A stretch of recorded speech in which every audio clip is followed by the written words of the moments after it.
పొరపాటున అయ్యన్నకు ఓటేసి గెలిపిస్తే నర్సీపట్నంను సర్వనాశనం చేస్తారని నర్సీపట్నం వైసీపీ ఎమ్మెల్యే అభ్యర్థి ఉమాశంకర్ అన్నారు. గురువారం ఆయన మీడియాతో మాట్లాడుతూ అయ్యన్న పాత్రుడు ఎమ్మెల్యే కాకముందు ఆస్తులు ఎంత, ఇప్పుడున్న ఆయన ఆస్తులు విలువ ఎంత అని ప్రశ్నించారు.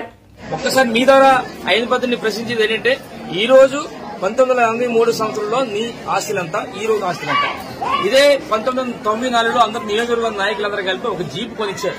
కానీ ఈ రోజు నువ్వే అందరికీ జీపులు ఇచ్చే పరిస్థితి, అంటే ప్రతి ఇంటి కూడా జీప్ ఇచ్చే స్థితికి ఈ రోజు ఇచ్చామంటే దానికి కారణం ఏంటంటే 100 ఎకరాలు బినామీ ఎకరాలు 100 కోట్ల రూపాయలు సంపాదించాలని చెప్పి మీ ద్వారా తెలిపాల్సిన జరుగుతుంది. చూస్తే ఈ రోజు నర్సీపట్నంలో మనకు తెలుసు, తెలుగుదేశం ప్రభుత్వ హయాంలో ఏ విధంగా రౌడీజం తెలుసు, ఏ విధంగా గూండాయిజం తెలుసు, ఏ విధంగా దోచుకున్నా తెలుసు. దానికి 100 రెట్లు ఎక్కువ అయ్యన్న పాత్రుడు పెద్ద కొడుకు మరి మరుగుజ్జు పాత్రుడు ఉన్నాడు.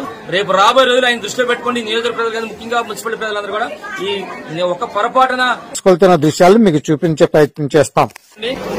ఈ రోజు నర్సీపట్నం మున్సిపాలిటీలో 3వ వార్డుకి సంబంధించి కార్యక్రమం చేపట్టడం జరిగింది. డోర్ డోర్ కార్యక్రమం. దీనిలో భాగంగా ముఖ్యంగా జమీల్ గారి పెద్దలు జమీల్ గారు పాల్గొన్నారు. అలాగే చైర్మన్లు, వైస్ చైర్మన్లు, కౌన్సిలర్లు, ముఖ్యంగా నర్సీపట్నం మున్సిపాలిటీకి సంబంధించిన మామిడి శ్రీని గారు, అర్ని గారు, కౌన్సిలర్ గారు, స్థానిక కౌన్సిలర్ గారు, పెద్దలు మరణి గారు, ఇంకా పెద్దలు నాగరాజు గారు, పెద్దలందరూ కూడా సమక్షంకి వెళ్లేసరి ప్రజలందరూ కూడా జగనన్న ముఖ్యమంత్రి చేసుకుంటారని చెప్పి ప్రజలందరూ కూడా నిరాదరణ పడడం జరుగుతుంది. ఎందుకంటే చూస్తే నిన్నటి నుంచి స్టార్ట్ చేస్తాం. నిన్న ఉదయం వాటి కానీ రాత్రి వాటి కానీ చూస్తే ప్రజలందరూ కూడా ముఖ్యంగా మహిళలందరూ కూడా 100% ముఖ్యమంత్రిగా జగన్మోహన్ గారు చేసుకోవడానికి చెప్పి సిద్ధంగా ఉన్నారు. అంటే ముఖ్యంగా ఈ రోజు ఒక విషయం చెప్పాలి.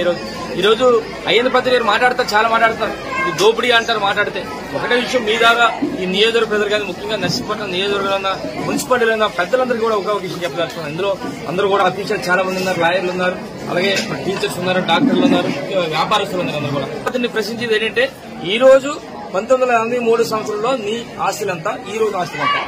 ఇదే 1994లో అందరు నియోజకవర్గ నాయకులందరూ కలిపి ఒక జీప్ కొనిచ్చారు. కానీ ఈ రోజు నువ్వే అందరికీ జీపులు ఇచ్చే పరిస్థితి, అంటే ప్రతి ఇంటి కూడా జీప్ ఇచ్చే స్థితికి ఈ రోజు ఇచ్చామంటే దానికి కారణం ఏంటంటే 100 ఎకరాలు బినామీ ఎకరాలు 100 కోట్ల రూపాయలు సంపాదించాలని చెప్పి మీ ద్వారా తెలిపాల్సిన జరుగుతుంది. చూస్తే ఈ రోజు నర్సీపట్నంలో మనకు తెలుసు, తెలుగుదేశం ప్రభుత్వ హయాంలో ఏ విధంగా రౌడీజం తెలుసు, ఏ విధంగా గూండాయిజం తెలుసు, ఏ విధంగా దోచుకున్నా తెలుసు. దానికి 100 రెట్లు ఎక్కువ అయ్యన్న పాత్రుడు పెద్ద కొడుకు మరి మరుగుజ్జు పాత్రుడు ఉన్నాడు. రేపు రాబోయే రోజులు ఆయన దృష్టిలో పెట్టుకుని నియోజకవర్గ ప్రజలు కానీ ముఖ్యంగా మున్సిపల్ ప్రజలందరూ కూడా ఈ ఒక పొరపాటున అయ్యన్న పాత్రుడు 67 సంవత్సరాలు వచ్చాయి అని చెప్పి స్వానుభూతిగా మీరు వేసి గెలిపించినట్లయితే ఈ నర్సీపట్నం సర్వనాశనం చేసేస్తాడు వాళ్ళ పెద్ద కొడుకు మరుగుజ్జు పాత్రుడు అని చెప్పి సందర్భం తెలియపరుస్తూ మరి ఎట్టి పరిస్థితులు కూడా ఒకసారి ఓటర్లందరూ కూడా మరి పెద్దలందరూ కూడా మున్సిపల్ పెద్దలందరూ కూడా చూడండి, ఆ అయ్యన్న పాత్రుడు కొడుకు మరుగుజ్జు పాత్రుడు ఆలోచనలు ఏ విధంగా చూడండి, ఏ విధంగా బిహేవియర్ ఉందో చూడండి. ఆయనకి గానీ అవకాశం ఇస్తే పొరపాటున నర్సీపట్నం సర్వనాశనం చేస్తారని చెప్పి సందర్భం తెలియపరుస్తూ మరి మీ అందరి తాలూకు ఆశీస్సులు మరి అందరికీ అందించి మంచి మెజార్టీతో గెలిపించాలని, నన్ను ఎంపీ గారిని గెలిపించాలని చెప్పి మీ ద్వారా నర్సీపట్నం నియోజక ప్రజలకు ముఖ్యంగా నర్సీపట్నం మున్సిపాలిటీ అందరూ కూడా కోరుతాను. జై జగన్.